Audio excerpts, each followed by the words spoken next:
The research was delivered into several steps. First of all, desk research, empirical research, then results and interpretation, and then the concluding remarks. From desk research, we concluded that storytelling is not a known thing in all countries, but it's so far from being as popular and used. Teachers want to grow and develop. With our project, we'll make an important contribution to development and implementation of innovative and flexible forms of learning and teaching in primary school in all of our 3 countries.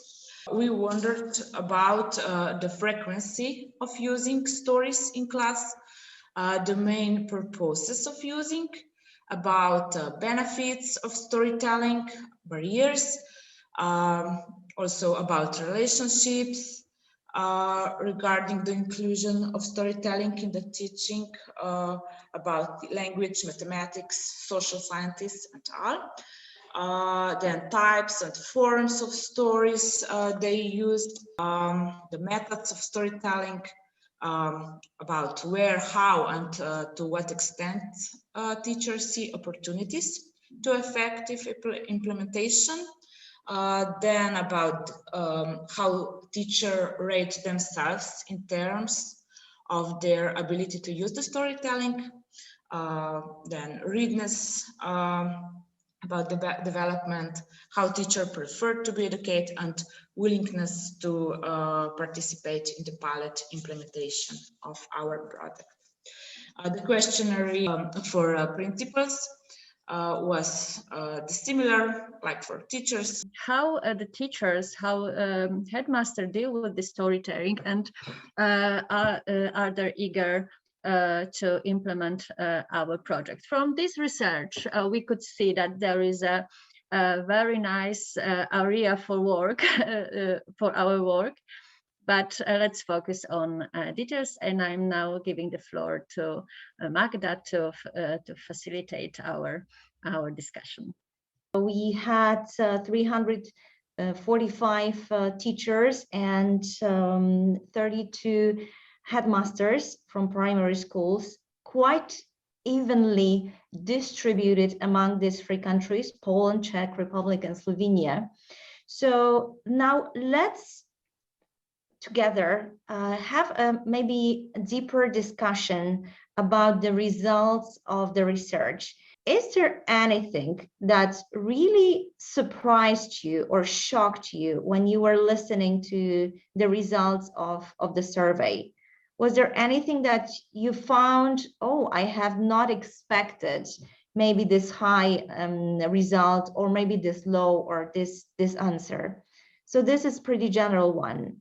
If you can share your perspective on the research. That teachers cared about storytelling. Yeah, about the authority. Yeah, because they think that they lose authority when tell a story. So I don't agree with this. I was shocked. I completely agree with you, because I have the exactly opposite experience.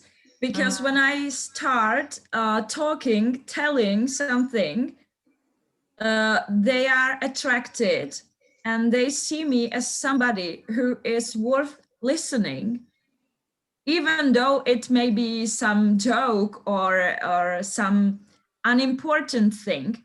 But I see this as the big power of storytelling, that on the really opposite is that they see you as someone, the old person who's telling, who's sharing the experience they have, exactly as in a tribe when there is the old person, wise man, who's telling it. So for me, this is really puzzling and shocking thing that came out of the research.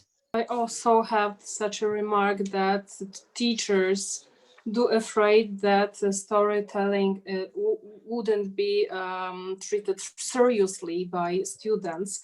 And for me, very important here is that you, Tanya, underline that teachers indicated lack of time in their class. And we try to present the method as a way of facilitating the whole process of education. And I think we should to consider this remark from teachers, and to underline that it's helpful for them to build the proper method for sharing knowledge and experience. I also noticed that there is common. They agree that that storytelling is a method to facilitate the whole process, to attract students, to build their imagination and to engage. But what is important from our point of view, that storytelling is a method that is to build the trust, and it is a method to share knowledge. That is extremely important to prepare such a portal, online courses to underline that this method to share knowledge, to facilitate, to gain knowledge, and to share the even facts, not just a story, but in such a storyboard that different extremely important facts could be included. So that's from my point of view. From my side, the most surprising thing was that teachers would like to devote only 4 hours for training, for storytelling training. And I recall our training in March, when after 4 days of this training, I still wasn't sure if I can do the storytelling properly.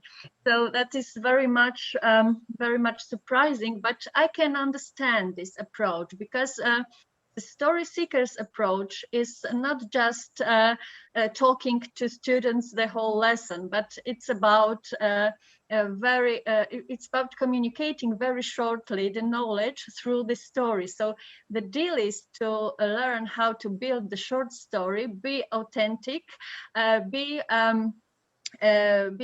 specified and clear, and at the same time build the trust and be understandable. So that's the deal, and I hope we will make it to convince the teacher that it's worth to deserve more time for the story seekers method and for the storytelling. If I can react to Joanna's point, I think that maybe the duration of the training is now a bit changed because of our life being transferred to online area, online world.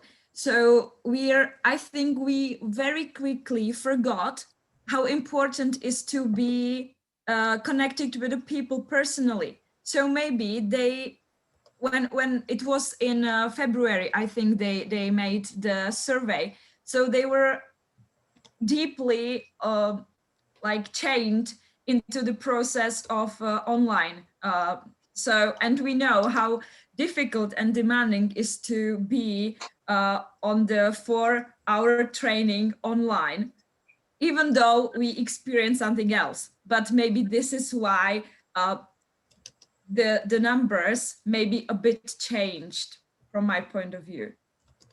Yeah, the circumstances maybe have changed, but they do impact the way we react to another training online, another time spent online, another hours we dedicate to sitting in front of a screen rather than spending time with people. Thank you. What surprised me was that so many teachers were willing to learn the method, and that they would be so eager to learn online, maybe because the pandemic made us accustomed to it. Let me ask another question, because there was this line that really that was probably one of the first statements that Tanya brought. Storytelling is not unknown, but it's far from being used. And I'm thinking about this spectrum, not unknown, people know about it, but it's far from being used. When you were doing the research or you were reading the research, how do you think, what is the perspective of a teacher on storytelling? So what do teachers know about storytelling today? If you can briefly give your thoughts, how do teachers find storytelling? Another technique, natural way of communication? What do you think the teacher's definition of storytelling might be?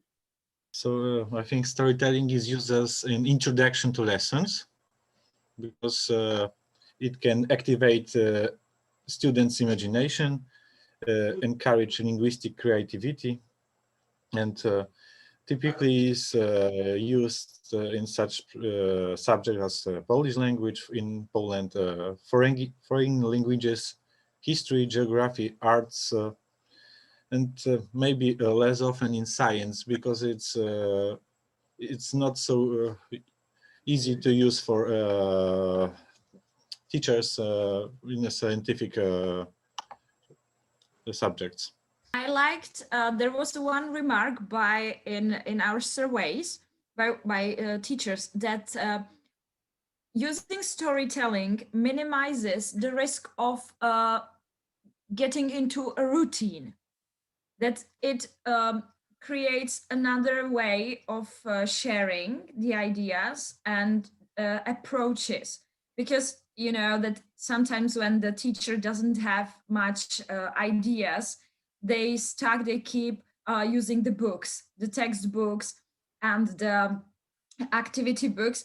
But by using a different method, storytelling, for example, they may change the routing of the lesson. So this was a good remark. So like a tool to make it more interesting for the kids. But that's also a very good insight into the research, that teachers have the awareness that they can use their own personal stories or stories, realistic stories, in conveying both the knowledge or teaching about the values and behaviors. And I also think that's a very good sign, because it builds relation. I just wanted to add that, in my opinion, and from as I could see in the research, there is a mismatch between how the teachers perceive the storytelling, and they see the positive aspects of using storytellings, and the other side, the practical use of the storytelling, because they are a bit afraid of implementation of the storytelling because of lack of time and extensive and a lot of work they have. So I think we are somewhere in between, to share with them that it's not necessary to build long stories and to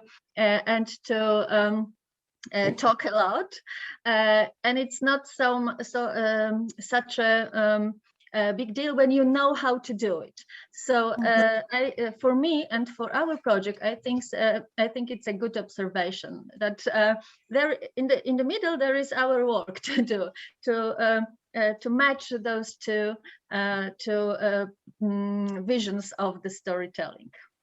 I think this may be a part of our approach to the teachers. Like, we sell you, or we provide you with the tools that you can use in a way to make the story effective, so that you won't lack the time. It's like, this may be a billboard. Like, we show you how to do it in order to be effective. To use what you think is useful, Yes. even if you feel that you have lack of time. I think that the keyword here is effective, Marketa. Yes. So now we are stressing the fact that there is a way, and there is a structure, and there is a reputable method that can be used in class to tell a story in an effective and brief way, and at the same time make it engaging and encouraging for students. What other benefits would you stress to sell storytelling to school principals and teachers? Well, I think trust, as Aga mentioned it, and which was the biggest, I think, one of the biggest things that we learned during the training, and it is the trust. And this might be a problem because when you have teenagers, when you have the small kids, all the time you need to build some kind of connection between the teacher and the students. I teach 10-year-olds and I see it. I don't know whether you have, maybe Tomasz and Aga, you have more experiences with the old kids, and maybe you see that there might be some troubles with trust in the teacher, or connection that maybe the older kids don't get and trust the teachers. Like they think they are okay, this is the teacher and I won't to talk. I do agree. Relation and connection, relation between teacher and students, and connection, and also connection to the knowledge, the story connects you to the different facts and knowledge. And I think what's worth underline is that storytelling is favorable method for our brain. I don't have knowledge to explain in more details how our brain works when we hear the stories. That's important fact, because I have impression that teachers are concentrated on conveying different facts rather than on effectiveness of whole process, and storytelling help students to remember important facts, not everything what was prepared or presented in different plans on papers, but thanks to different stories, students can choose their own path of the way of learning. Students are able to create their own method for effective process of learning. Yes, thank you for mentioning that. And I think it also relates directly, from my perspective, to the approach to implementing innovative ways of teaching. It seems that the teachers who responded to our survey were kindly and pretty open to introducing the innovation. And maybe we can also treat storytelling tool as a different way of conveying the knowledge, encouraging students to activate different approaches. Can you share from your perspective as teachers and people who work in education these days, what are the best innovations that you have experienced in education? I started using an interactive whiteboard, and there are a lot of creative web pages where there are like types of, for example, crosswords, some matchings, and all these, let's say, games And I started using this especially with online teaching, and that helped me to combine playing together with learning. And I had quite a positive feedback from the kids that they liked this. And I do it not only online, but also in the class, that I prepare some games, for example, a desk game, a board game for the kids. And they, when they see they can play, they don't mind playing and practicing grammar, for example, Czech grammar. So this was for me the biggest like innovation that appeared these days. These are fantastic examples. Thank you for sharing, Market. I'm using the same stuff like Marketa, and there is a good part and bad part, because a good part you can accelerate people to kids to work, but I can't use it too much time, because some classes it makes them boring. So if it, for example, couple of minutes, 15 minutes once upon a time, it's great, but in all the lessons, like everything for kids, it's quite boring for them. And like my Orketa said, the types of quiz or something like that, for example, for end of the lesson, is very good, because for example, when I have this big screen and they have tablets, they can, for example, make answers for the question on the screen, and they treat it like a good game for them. As not as a teacher, but as a mother, I've noticed that quite common is right now such a method as a reverse lesson, that not a teacher is responsible for the lesson, but some group of students are responsible for the lesson, and the students organize the whole process, timetable, time planning for the so to say story of the lesson. They choose how to present the idea, how to show something, how to explain students, and they play the main role, they are the main actors on the scene of the classroom. That's the reverse, so-called reverse lesson. And I think that, I don't know if I'm able to call it as a innovation, but we are used to have classes in closed box of classroom. And right now, classes are conducted out of the school, you know. There is different scenery. There is a different atmosphere. I think that could be also favorable for the TELLaSTORY, you know, in order to create a positive impact, to think out of the box, you know. That's my point of view. Really fantastic examples. Thank you for bringing the reverse lesson approach, and also the outdoor lesson approach. We very often say that the storytelling or the story seekers approach, as we call it, it's the process agnostic.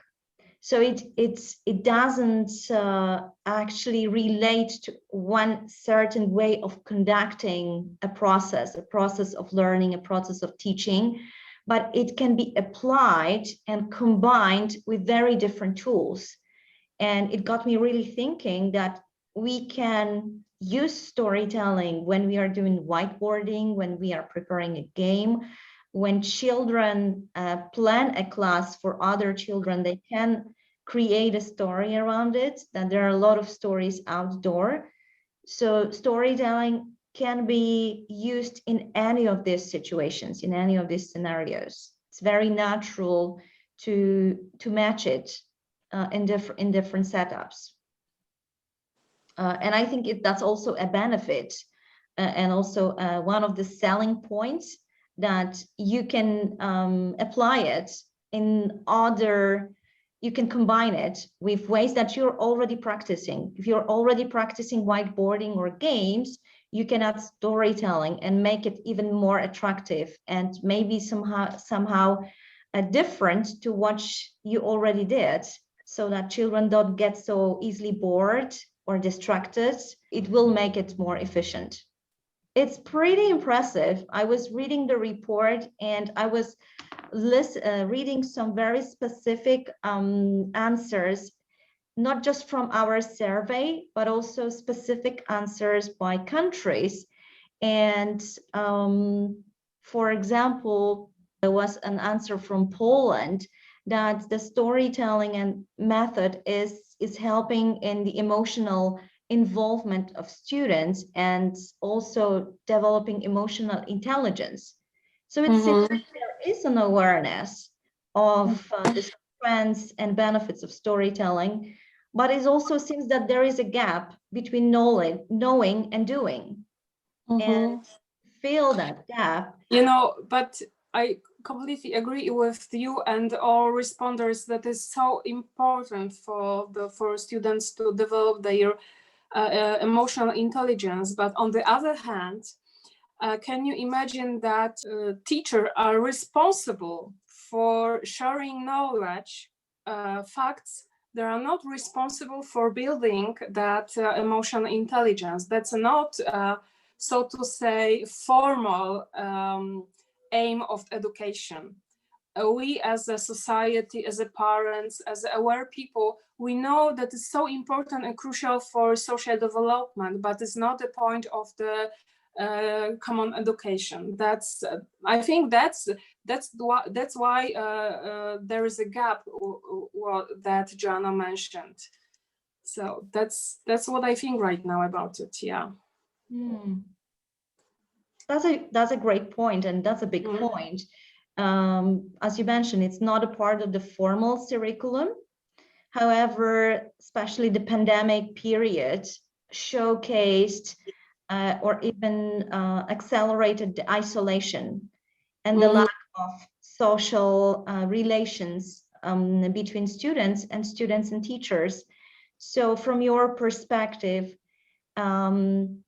what will happen when kids come back to school?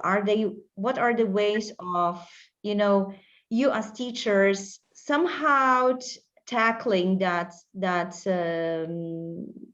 problem of isolation and lack of social relations? I'm now experiencing this because in the Czech Republic, we're now in the situation that the kids are coming back to school. It is not the regular everyday attendance, but it is designed that they rotate. So 1 week there is one group, and the other week there is the second group. And what I'm experiencing now, which is absolutely shocking for me, that the kids, after being a week at school, they told me on Friday, "Oh, we don't want weekend." And I asked why, because this was, unexpected reaction. And they told me, well, because next week we don't go to school. We don't come to school. So they are the relation and approach to school, to school environment changed radically from the sometimes hatred to the school to being happy to come back. And I think they really realized how important it is to get the education at school directly, and also they felt isolated. Some of them, during the 3 or 4 months, they didn't see each other. They didn't meet the friends. They stayed at home in one room, let's say.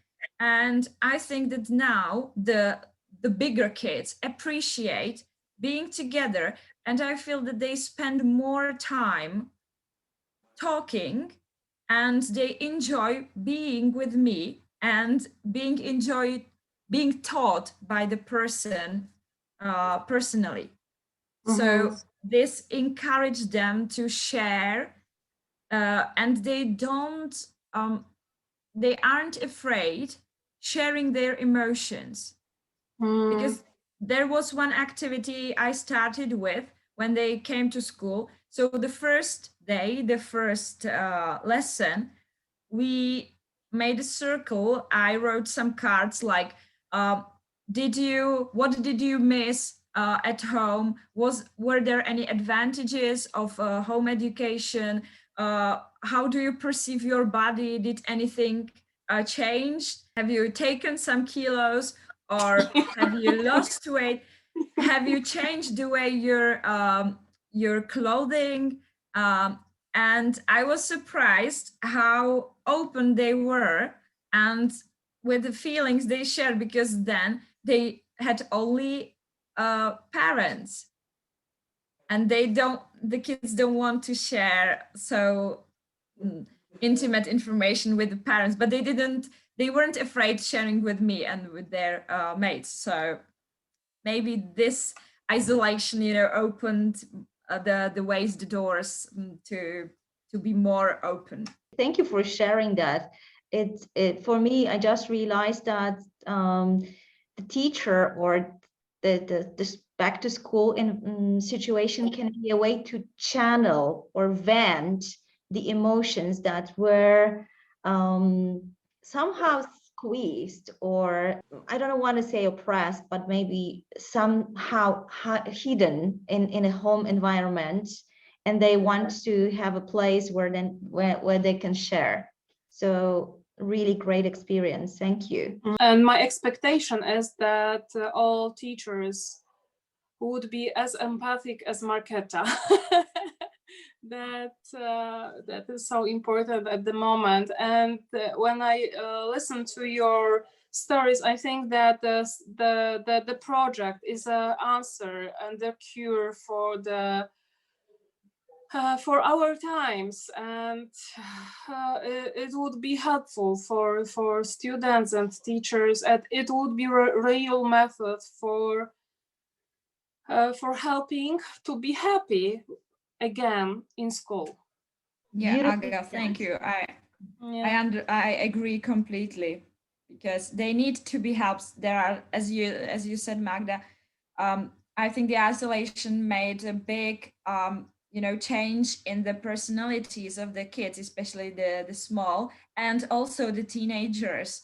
So they need to be, and we were our headmaster told us, the teachers, to be really like empathic and patient, because she had some feedback that there are some kids that are really bad, in a bad condition, psychical conditions. So we don't test, we just try to get on the normal way of schooling.